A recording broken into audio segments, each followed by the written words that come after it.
Hola, ¿qué tal chicos? Bienvenidos a esta su clase de Biología 1. En esta clase y esta semana vamos a estar observando dos temas bastante importantes.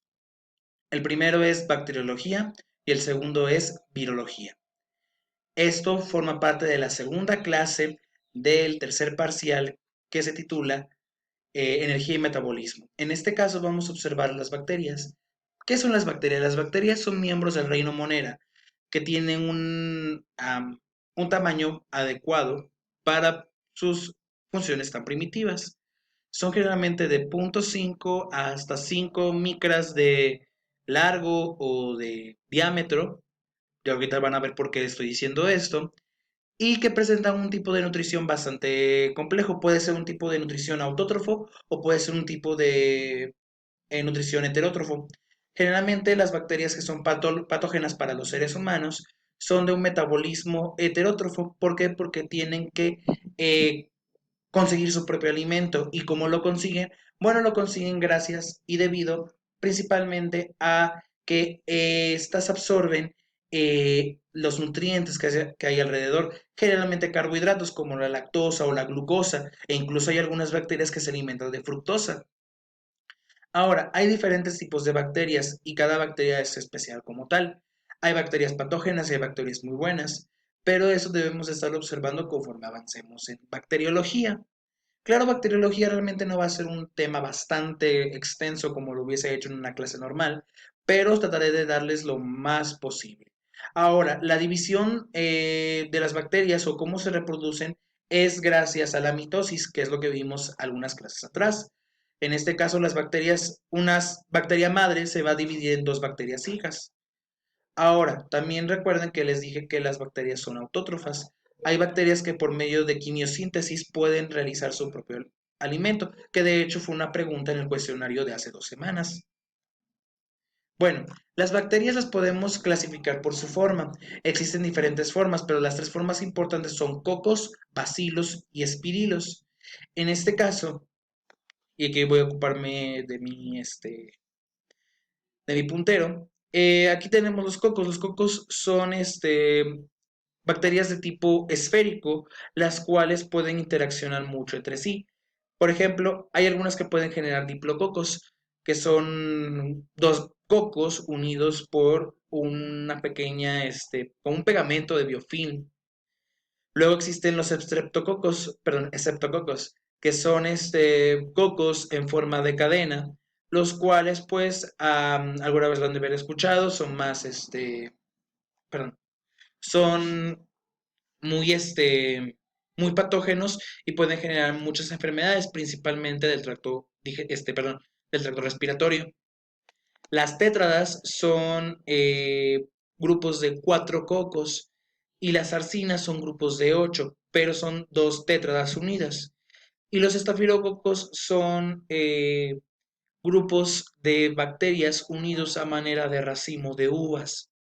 Ahora tenemos los bacilos, que existen los diplobacilos, los streptobacilos y los cocobacilos. Los diplobacilos son dos bacilos que son en forma de bastón, unidos uno tras del otro. Y si son más de dos, se les denominaría entonces streptobacilos.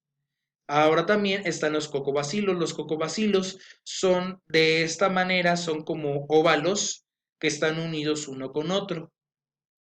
Ahora, los espirilos, como las espiroquetas y los vibriones, son bastones bastante largos o bastones en forma de macarrón, los cuales pues van a formar diferentes enfermedades. También existe una clasificación por medio de la tinción de Gram. La tinción de Gram es una división en las cuales, o una tinción, perdón, en las cuales ocupamos dos tipos de tinturas diferentes, pero la gran diferencia es acerca de cómo está hecha su pared celular. Recordemos que hay algunos organismos que presentan pared celular, que es generalmente de alguna proteína o algún tipo de lípido. En este caso, las bacterias gram positivas tienen una capa de algo llamado péptidoglucano, la cual va a estar más gruesa y va a retener más el primer tinte, que se llama cristal violeta. Como las gram negativas tienen una capa más delgada, no lo van a retener tan fácil y cuando se le ponga un colorante de contraste, como lo es el rosa de Bengala o el verde de Malaquita, o en este caso, como observamos, la safranina, van a observarse de un color rosado. Ahora, el metabolismo bacteriano, hay diferentes tipos de metabolismos bacterianos y dependiendo de lo que estén acostumbradas estas bacterias va a cambiar. Por ejemplo, existen bacterias que tienen un metabolismo aerófilo. ¿Qué queremos decir con aerófilo o aerobio? Lo que queremos decir es que necesitan obligatoriamente de oxígeno para poder estar creciendo. Hay bacterias que requieren de un metabolismo anaerobio, que requieren de una atmósfera de dióxido de carbono o la ausencia de oxígeno para poder estar creciendo de manera constante. También hay bacterias que requieren muy poco oxígeno, pero lo requieren aún así, que son las microaerófilas. Y también están las microanaerófilas o microanaerobias, que requieren pequeñas cantidades de dióxido de carbono sí o sí para poder estar creciendo.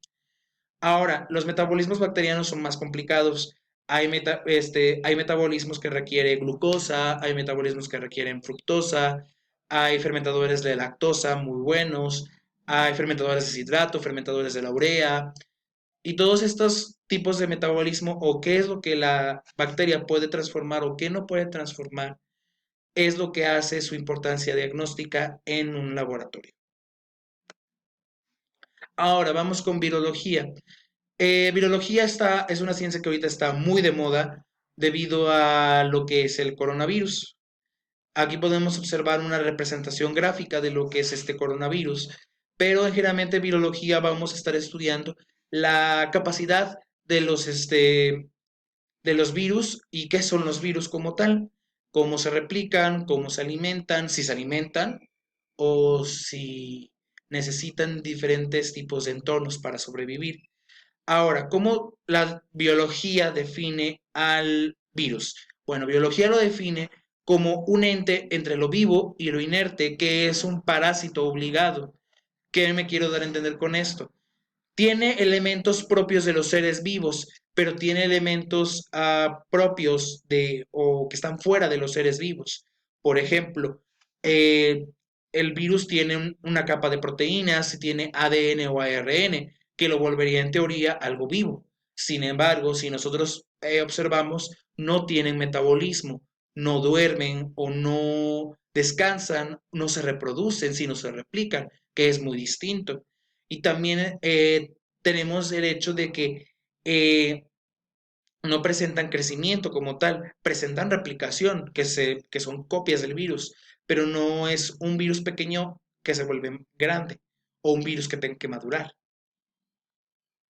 La clasificación, bueno, hay múltiples clasificaciones de los virus dependiendo de su forma, dependiendo de su metabolismo, pero la clasificación de Baltimore es la más socorrida para poder clasificar hacia los virus. Existen, según la clasificación de Baltimore, 7 tipos de virus. Los virus de, eh, de ADN bicatenario, de ADN monocatenario son el grupo 2, de ARN monocatenario, perdón, bicatenario, que son el grupo 3, de ARN monocatenario de sentido positivo, que son los de tipo 4, los de sentido negativo son los de tipo 5, los retrovirus de ADN, que son el tipo 6, y los retrovirus de ARN, que son el tipo 7. Perdón, es al revés. Los de tipo 6 son de ADN retroviral y la 7 son de ARN. Hay diferentes virus, por ejemplo, los virus del tipo 1 son generalmente los virus de la gripe, el virus número 6 son los de VIH o son los retrovirus, pero actualmente está uno del tipo 4 está muy de moda, que es el COVID-19 o el SARS-CoV número 2. Ahora, la reproducción viral. Hay algo muy distinto en la reproducción viral a diferencia de la reproducción normal. Ellos no se reproducen, sino se replican. En este caso, y quiero agradecer al autor de la imagen, existe un proceso de transfección, es decir, un virus se incrusta en la pared de alguna célula.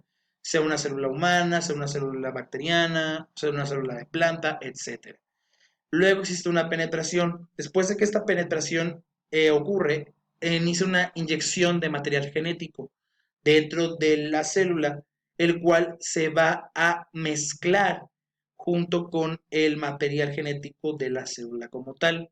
En este caso, el ADN va a estar uniéndose a lo que es el ADN viral, se puede unir al ADN del huésped, y este ADN va a obligar a la célula a replicar, a hacer más copias del virus. En este caso, ya al final, cuando se hacen las proteínas, se libera las pequeñas porciones de ADN con la proteína como tal y se va liberando, como lo vemos aquí, de la célula en una fase final que es de liberación. Y una de dos, o se ocurre un ciclo lisogénico, que significa que las copias van saliendo de manera ordenada, o se produce un ciclo lítico. En el ciclo lítico lo que tiende a ocurrir es que explota la célula y se daña el tejido como tal. Eso es lo que generalmente ocurre con virus tan agresivos como el SARS-CoV-2. Bueno, antes de definir las actividades, quiero recordar que esta clase es más guiada a que ustedes aprendan más virología y bacteriología. Sin embargo, en la tarea, ustedes van a poder observar acerca de un pequeño artículo que les voy a dejar acerca del SARS-CoV-2, para que ustedes lean y entiendan un poco más de lo que ocurre con un virus. También recuerden estar participando en los foros, debido a que allí estaré correspondiendo sus preguntas. Y si ustedes tienen alguna duda o algún comentario y no están en el sistema, porque esto es para unos chicos de un sistema, pueden ustedes agregar en la caja de comentarios. Les agradezco mucho la atención prestada. En la siguiente y última clase de Biología 1 veremos lo que corresponde a la clasificación de Linneo.